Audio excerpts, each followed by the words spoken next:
요새 네. 이제 확실히 네. 소액으로 할 수 있는 부동산 투자가 네. 점점 줄어들고 있는 것 같아요. 맞아요. 그래도 네. 한 5천만 원에서 네. 1억 그 사이 정도에서 네. 할 수 있는 게 뭐가 있을까요? 뭐, 그래도 아직도 많긴 하죠. 뭐, 제일 좋은 건 서울에 있는 아파트 살 수 있으면 제일 좋은데, 그건 현실적으로 좀 어렵고요. 일단 눈을 조금 지역을 넓혀서, 지방으로 넓히면 일단 아파트, 네. 뭐 대부분 다 가능합니다. 일단 기본적으로. 뭐 구축이든 신축이든 분양권이든 대부분 다 가능해요. 상품성 좋은 아파텔도 가능해요. 그리고 만약에 수도권에서 오피스텔을 투자한다면 조금 소형 오피스텔 정도는 할 수 있겠다 싶긴 해요. 5천에서 1억 정도로. 네. 그리고 뭐 좀 건장하진 않지만 뭐 빌라? 수도권에 있는 약간 좀 썩은 빌라라고 얘기하는데 나중에 좀 재개발이 될 가능성이 있는 뭐 그런 빌라 정도면 5천에서 1억 정도로 해볼 수 있지 않을까 싶어요. 이 중에서 좀 해도 괜찮다 네. 싶은 거 좀 말씀해 주실 수 있을까요? 뭐 다 해도 되긴 하는데 그래도 지방에 있는 아파트 투자가 초보자가 하기에 제일 무난하지 않을까 싶어요. 일단은 아파트가 수요가 많잖아요. 네. 그리고 개별성이 없어요. 그러니까 하나가 오르면 그 동네는 다 오르거든요. 그래서 정말 바보가 아닌 이상은 그 시기와 지역을 선정을 잘하면 오르는 타이밍에는 웬만하면 다 올라요. 그게 굉장한 장점이죠. 그래서 초보자도 성공할 확률이 매우 높다. 우리가 이제 수도권이나 뭐 지방 오를 때 보면은 다 똑같았거든요. 두 번째는 이제 상품성 좋은 아파트를 두 번째로 보면 좋을 것 같아요. 지방으로 눈을 좀 낮추면 상품성이 거의 아파트만큼 좋은 애들이 있거든요. 그런 친구들은 오를 확률이 엄청 높아요. 떨어질 확률이 거의 없어요. 그런 친구들이면 아파트를 사고는 싶지만 정말 입지 좋은 곳에다가 뭐 광역시 이런 곳에다가 근데 그걸 사기엔 돈이 너무 많이 들어가요. 뭐 5억씩 들어가거든요. 근데 눈높이를 낮추면 1억 안팎으로 가능하단 말이에요. 그러니까 대체 수요죠. 물론 아파트만큼 수요가 많은 건 아니지만 지금 이제 아파트 규제를 워낙 많이 하고 있어서 충분히 괜찮다 생각 들고요. 그게 아니면 나는 진짜 뭐 지방은 안 될 것 같아. 그런 네. 분들 있잖아요. 그런 분들이라면 좀 서울에 수도권 내에서도 좀 서울에 일자리 좀 가깝고 조금 입지 좋은 소형 오피스텔까지도 검토해보면 어떨까 싶어요. 뭐 방 하나, 방 두 개 뭐 이런 친구들이 있거든요. 네. 그런 친구들도 오르는 애는 올라요. 물론 잘 선정해야 되겠지만. 그다음에 빌라는 일단은 생각보다 좀 까다롭고 어려워서 당장 좀 권해드리고 싶지는 않아요. 근데 좀 특히 또 권하지 않는 이유가 있을까요? 빌라에 대해서. 왜냐하면 빌라는 개별성이 많고요. 그리고 서울에 이렇게 있는데 네. 빌라가 있는 곳이 엄청 많아요. 모든 게 빌라가 다 있어요. 모든 구에.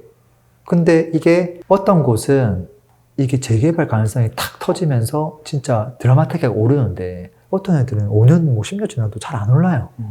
그만큼 선정을 잘해야 돼요. 그리고 또 일반 초보자들은 가서 자꾸 신축을 사려고 해요. 예뻐 보이는 거, 전세가 높은 거, 갭이 적으니까. 근데 그런 애들은 생각보다 안 오르거든요. 그리고 나중에 역전세 맞을 수도 있고. 그래서 초보자들이 하기 좀 어렵고 반대로 이제 진짜 재개발 가능성이 있는 허름한 곳을 가야 되는데 네. 거기는 생각보다 돈이 좀 많이 들어가요. 그러니까 아무리 조금 외곽을 가도 초기 재개발 가도 그래도 간평가에서 최소 5천만 원에서 1억 정도 붙어 있는 경우가 많기 때문에 이 5천에서 1억으로 하기가 좀 간당간당하고요. 그리고 아무래도 좀 너무 허름하다 보니까 좀 중간중간에 좀 케어할 게 많아요. 연락도 좀 많이 오고. 그러니까 신경이 좀 많이 쓰이겠죠. 일단 빌라는 조금은 좀 이렇게 더 공격적으로 투자를 좀 적극적으로 많이 해본 사람들이 접근하시면 어떨까 싶어요. 영훈님 근데 네. 그 수도권 소형 오피스텔 말씀해 네. 주셨는데 네. 이 아파텔이 아닌 소형 오피스텔은 네. 잘 안 오른다고 하시지 않았나요? 기본적으로는 그렇죠. 근데 추천해 주신 이유가 소형 오피스텔에 대한 정의가 정확하게 필요한데 네. 보통 진짜 작은 오피스텔이 몇 평쯤 될까요? 뭐 한 6평 이렇게 되지 않을까요? 맞아요. 오씨, 어떻게 알지?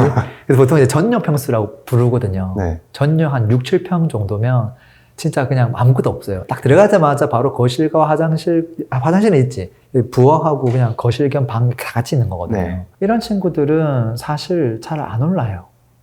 왜냐면 대지 지분이 너무 작아요. 근데 세 가지 제가 팁을 드리면 네네. 오르는 오피를 찾을 수 있어요. 소형 오피 중에 네. 네. 첫 번째는 뭐냐면 오피스텔의 최대 단점 세 가지를 딱 찾아서 이게 극복되는 오피를 찾으면 돼요. 오피스텔의 최악의 단점 하나가 뭔지 알아요? 오피스텔은 대부분 중심상업지구에 있어요. 딱 그 길 건너편에 뭐가 있는 줄 알아요? 술집, 아, 옆집에 고시원, 그 옆집에 뭐 모텔 줄 서 있거든요. 거기를 지나와야 돼. 위험하잖아요. 네. 그것들이 해소돼야 돼요. 그게 해소되는 지역이 있어요. 예를 들어서 준상업지구가 아니라 택지개발지구인데 그 역세권에다가 만약에 오피를 탁 예쁘게 줬다고 생각해봐요. 그 동네가 완전 신도시 느낌이에요. 옆에 모텔 이런 거 하나도 없어요. 그런 오피들은 충분히 괜찮죠. 단점이 극복됐으니까. 네. 두 번째는 뭐냐면 그 주변 환경이 아니라 순전히 오피가 갖고 있는 단점이에요. 오피는 대부분 아파트처럼 뭐 4,000세대 이런 거 있나요? 못 본 것 같아요. 1,000세대 최소 이런 것도 잘 없어요. 오피가 만약에 1,000세대 넘어간다? 그 오피는 괜찮은 오피예요. 2,000세대 넘는다? 너무 좋죠. 어떤 느낌이냐 딱 하면 이건 아파트인데? 그 놀이터 있고 뭐 커뮤니티 있고 모든 게 아파트가 갖고 있는 장점을 대부분 다 갖고 있어요. 근데 일반적으로 우리가 알고 있는 오피들은 뭐 300세대, 뭐 200세대. 근데 그것도 이제 방 하나짜리를 많이 넣었기 때문에 실제 면적이 되게 작아요. 뭐가 있겠어요? 주차 대수도 작고 주차장도 들어가기도 힘들어요, 사실은. 이것들이 되는 오피면 정말 괜찮다. 남은 하나는 뭐냐면 방 사이즈예요. 오피의 최대 단점이 아파트보다 방이 너무 작다는 거잖아요. 네. 근데 오피도 잘 보면 방이 하나짜리 전용 6, 7평부터 시작해서 11평, 14평, 17평, 20평, 25평 대를 가지고 있는 오피들이 있어요. 6, 7평은 너무 작아요. 근데 한 11평, 14평, 20평 사이 방이 최소한 거실이랑 별도로 하나 정도 더 있는 거. 그 정도만 돼도 옆에 이제 방에서 이렇게 붙박이장 같은 것들 네. 같이 있는 거 많거든요. 그거 있고, 조그만 창고 하나 있고, 그 다음에 다용도실 겸 또는 그 화장실에다가 세탁기 같은 거 보다 다 들어가기 때문에 그 정도면 신혼부부까지 커버할 수 있어요. 수요가 1인이 아니라 가족 단위도 가능하기 때문에 이 세 가지 중에서 최소 2가지 이상이 만족되는 오피를 사면 제가 봤을 때 그래도 오를 확률이 매우 높다. 그럼 정리하면 네, 상업지구에 없고 택지개발지구에 있고 네, 그다음 세대수 많고 네. 방이 하나라도 있으면 좋다. 그렇죠. 이 세 가지. 근데 네. 택지 개발 지구가 안 되면, 정 안 되면 뭐 홀로 있어도 되긴 해요. 대신에 그 주변 환경은 좀 중요하죠. 근데 그렇게 되려면 차라리 주상복합이랑 같이 있는 오피. 그러면 좀 나을 것 같긴 해요. 이 세 가지 중에 2가지 이상만 만족돼도 좋다. 네. 복층 오피는 어때요? 복층 오피는 방 대신에 복층으로 있는 거예요. 있죠. 많죠. 네. 특히 그 아까 한 7평짜리인데 그 복층을 돼가지고 실제 사용하는 면적이 한 10평 넘는 네, 듯한 네, 느낌을 네. 주는 그런 게 많거든요. 네. 저도 옛날에 결혼하기 전에 오피, 이렇게 복층 오피 살아봤고 로망이었거든요. 네. 이렇게 창문, 층고가 높잖아요. 맞아요. 거기다 예쁘게 하고 사진 찍고 하거든요. 근데 투자성으로는 최악이에요. 왜 그러냐면 보통은 이제 층고가 복층이 1.5m 이하예요. 이하면은 그 위에 있는 면적을 포함을 안 시켜줘요. 그래서 무슨 말이냐면 우리가 복층 오피는 대부분 6평, 7평인데 6, 7평이 요 면적만 있다는 소리예요. 너무 작아요. 근데 이제 이 사람들은 홍보를 하고 분양을 할 때 어떻게 하냐면 서비스 면적 위에 더 있잖아요. 네. 한 10평쯤 됩니다라고 생각하고 10평에 해당하는 분양 금액을 측정해서 이거를 매각하는 거예요. 그러니까 실제 그걸 사는 사람들은 비싼 가격에 사는 거고 이게 대지 지분이 너무 작기 때문에 실제 시간 지나면 오피는 감가상태거든요. 네. 그래서 그것들을 감안해 보면 시세가 잘 못 올라가요.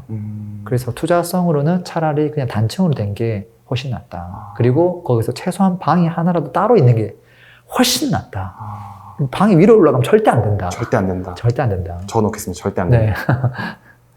어머님 오늘 이렇게 이제 소액으로 네. 할 수 있는 거 4가지 말씀해 주셨는데 네.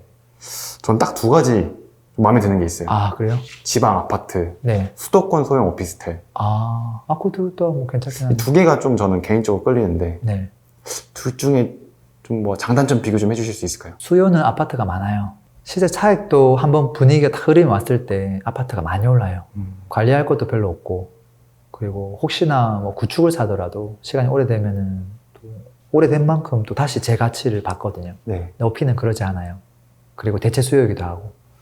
지금 아파트 규제를 많이 해서 이제 오피 쪽으로 좀 쏠리고 있는 거라서 저는 일단은 아파트 투자하는 게 더 무난하겠다라고 생각해요.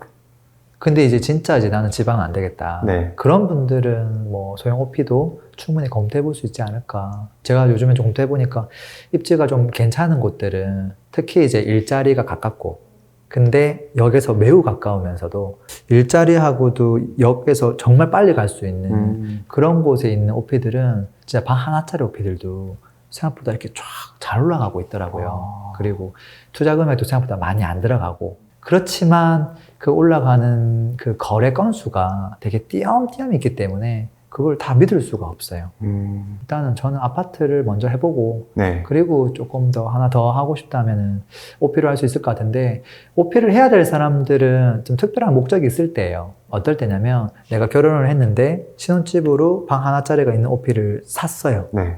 근데 청약 받고 싶어. 근데 이 오피가 있으면 청약을 넣을 때는 이걸 주택수에서 넣지 않거든요. 그 청약 가능해요. 네. 무주택으로. 그래서 그런 분들은 충분히 고려해 볼 수 있을 것 같고, 그 다음에 오피 같은 경우는 이제 법인 투자를 좋아하는 분들, 그분들은 주택의제 규제가 워낙 많기 때문에 또 종부세 부담도 있고, 그래서 오피 같은 경우는 취득세 중과도 없고, 물론 4.6% 내긴 해야 되지만, 그리고 이게 재산세를 이게 주택분이 아니라 일반 이제 그냥 업무시설분으로 재산세를 내고 있으면 종부세 포함이 안 되거든요. 양도세 중과도 없고. 네. 그래서 법인 투자할 분들은 지방보다 오피를 조금 고려하는 것도 괜찮겠다.